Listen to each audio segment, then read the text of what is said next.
Hello again. I expect that most people watching this video are aware that on April Fool's Day a new law comes into force in Scotland which will supposedly clamp down on what are known as hate crimes. Among other things, it will introduce new measures to make it an offence to send threatening or abusive material to protected minorities by email or direct messages and so on, and will also cover encouraging others to be prejudiced or act against other people based on their religion, race and so on. In other words, it broadens the law relating to hate crimes. But there's a slight problem. Some of us don't think there should even be such a thing as hate crimes. We regard the business as a complete nonsense. But what are hate crimes? Why should they be so special? The Metropolitan Police provide a very handy definition of hate crimes, which is as applicable in Scotland as it is in London. They tell us that a hate crime is defined as any criminal offence which is perceived by the victim or any other person to be motivated by hostility or prejudice based on a person's race or perceived race, religion or perceived religion, sexual orientation or perceived sexual orientation, disability or perceived disability, or any crime motivated by hostility or prejudice against a person who is transgender or perceived to be transgender. The most obvious question here is, why should it be worse to assault a black man or homosexual than it would be to carry out a similar assault on a white heterosexual?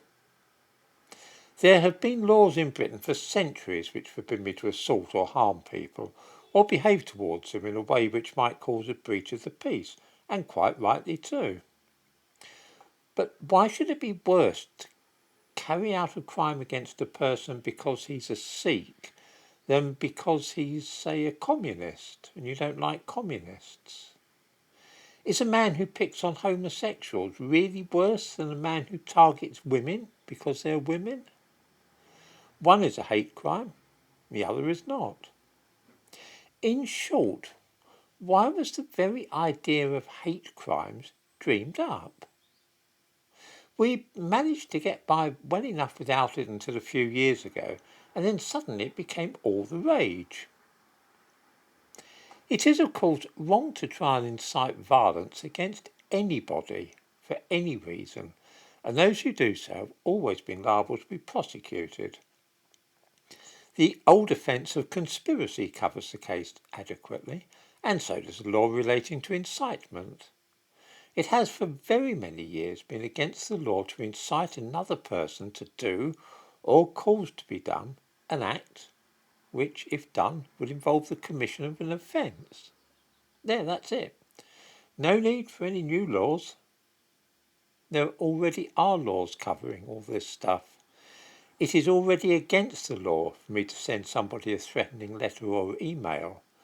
If I email someone and say that I'm coming round to kill them or that I plan to assault them tomorrow, that's a criminal offence. It has been all the time. It's always been an offence to send threatening letters. It's against the law for me to encourage somebody to assault people or to encourage anybody to commit any crime.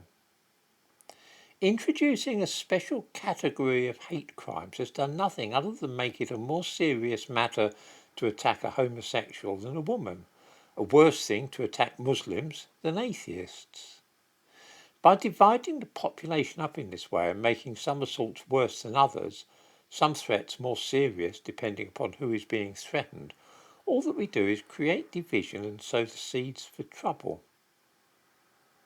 If my wife is assaulted in the street, then that would be a serious matter.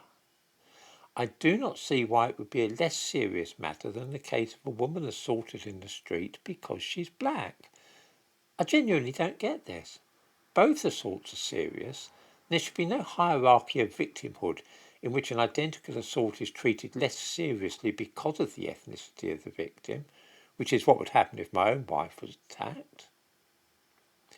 If a group of men agrees to murder a communist because of his political beliefs, is that really less serious than another group who agree to murder a man because he happens to be a Hindu? I don't get that at all.